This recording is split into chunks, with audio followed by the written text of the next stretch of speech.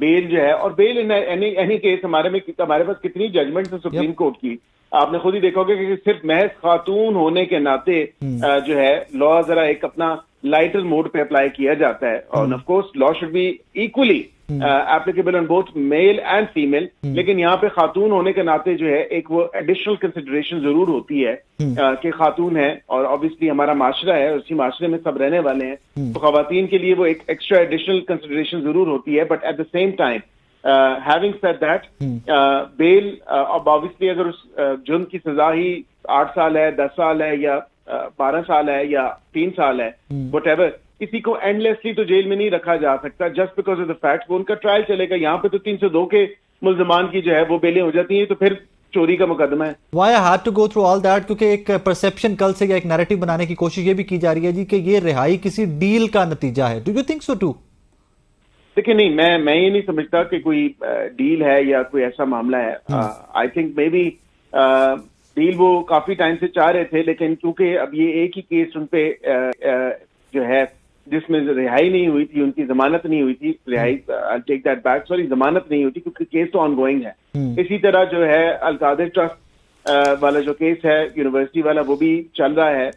تو یہ دیکھنے والی بات ہے کہ اب یہ کیسز کس منطقی انجام تک پہنچیں گے، اور ان کو کیفر کردار تک جب پہنچایا جائے گا جو ان کا کیا دیا تھا سب کچھ معاملات جو ہوئے ہیں جو انہوں نے اپنے دورہ حکومت میں کیے ہیں، تو وہ وہاں پہ دیکھنے والی باتیں. فی الوقت یہ ضرور کہوں گا کہ نہ تو ان کو کسی انلیگل ڈیٹینشن میں رکھا ہوا تھا، نہ ہی ان کو جو ہے کسی خواہش یا ایما پہ رکھا ہوا تھا، جس طرح انہوں نے اپنی خواہش اور ایما پہ لوگوں پہ ہیروئنز بھی ڈلوائیں اور پھر لوگوں پر اپنی صاحب جو کل غلط تھا وہ آج بھی غلط ہے.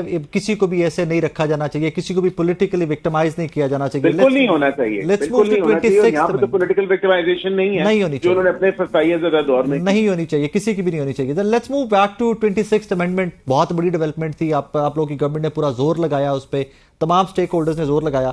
آج انصار بھائی صاحب کی ایک سٹوری ہے میری نظر سے گزری صبح، اور اس میں story obviously I'm sure you've read that too کہ جی 26ویں آئینی ترمیم اور اس میں کوئی سنگین غلطیاں کوتاہیاں ہو گئی ہیں، اور اس کے نتیجے میں آئینی بینچز اور آئینی عدالتیں نہیں بن سکتی. اور یہ ان سے گفتگو کی ہے کسی سابق اٹارنی جنرل نے، obviously انہوں نے نام نہیں ظاہر کیا. اس کے بعد ایک پریس ریلیز بھی آپ کر میرے سامنے آئی. ڈو یو تھنک کہ اس میں کوئی نقائص رہ گئے میں 26ویں آئینی ترمیم میں، اور 27ویں آئے گی تو ان کو فکس کیا جائے گا اس میں؟ دیکھیں، پہلی بات ہے کہ انصار باقستہ کی جو سٹوری ہے جو کالم میں نے وہ دیکھا ہے، اور اس میں انہوں نے اپنی طرف سے یا اپنی ذہن کے مطابق ضرور کوئی سکم وغیرہ نکالے ہوں گے. No, he's quoting some ex-attorney general. وہ خود سے نہیں. I mean, whoever he can quote. And of course, journalists are, I understand, they're not at liberty to disclose their sources. لیکن at the same time, ایک clarification Ministry of Law کی طرف سے بھی آ چکی ہے، اور اس سٹوری کی وجہ سے جو confusion create جو کی جا رہی تھی، جس کنفیوژن کو آگے بڑھایا جا رہا تھا، وہ ایڈریس ہو چکی ہے اس پریس ریلیز کے through. And obviously I send a copy of that to you too, تاکہ آپ دیکھ لیں کہ وہ اپوائنٹمنٹ کے حوالے سے کہ جی کانسٹیٹیوشنل بینچز کا جو پریزائڈنگ آفیسر ہوگا وہ کون اپوائنٹ کرے گا. اس میں نہ تو کوئی سکم ہے، نہ کوئی ایسی بات ہے. جو کورم ہے وہی فیصلہ کرتا ہے، جس میں 4 جج صاحبان ہیں سپریم کورٹ کے، اس کے علاوہ اٹارنی جنرل صاحب ہیں، اس کے علاوہ آپ کے لا منسٹر صاحب ہیں، اس کے علاوہ سول سوسائٹی سے ایک ہیں یا وہ مائنورٹی یا خواتین میں سے ایک ہوں گے، اور اسی طرح 2 ایم این ایز ہیں اور 2 سینیٹر ہیں، اور ایک وہ اپوزیشن سے اور گورنمنٹ بینچز سے ان کی ایکول الائٹ جو ایک ووٹ ہوگا وہ ہوگا. ایک اپوزیشن سائڈ کا ووٹ ہوگا، ایک گورنمنٹ سائڈ کا ووٹ ہوگا. تو اس کی کمپوزیشن تو کمپلیٹ ہے. اور 13 ممبر جو جے سی پی کی شکل ہے، اس میں ظاہری بات ہے کہ ایک ممبر کا کم ہونا یا ایک ممبر کو اپوائنٹ کرنا وہ کوئی ایسی بات نہیں ہے. وہ اسی میں ہی سے ہی اپوائنٹ ہونا ہے اس سارے معاملے میں. تو وہ اس کو جس کا نام بھی فلوٹ کر سکتے ہیں، کوئی اور ممبر ہے سپریم کورٹ کا، اس کو بھی وہ کنسیڈر کر سکتے ہیں. سینئر موسٹ جو اس پہ لکھا ہوا ہے کہ جو کانسٹیٹیوشنل بینچز کا سینئر موسٹ ہوگا وہی ہوگا، اور اس کی اپوائنٹمنٹ کے لیے جے سی پی بالکل امپاورڈ ہے اور وہ کر سکتی ہے.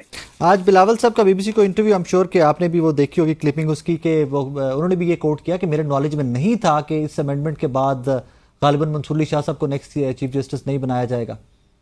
کوئی انڈرسٹینڈنگ تھی، کوئی understand I'm sorry I'm cutting you here، لیکن یہاں پر جے یو آئی پہلے بھی اس جے یو آئی کے کچھ بڑے کریڈیبل سورسز جو تمام میٹنگز کا حصہ رہے ہماری، ان سے بھی بات ہوتی رہی آف دا ریکارڈ، اور وہ بھی کہتے رہے کہ یار یہ طے کیا گیا ہے کہ منصور علی شاہ صاحب کو نہیں چھیڑا جائے گا. سو پی ایم ایل این کی کوئی انڈرسٹینڈنگ تھی اس طرح کی جے یو آئی ایف سے؟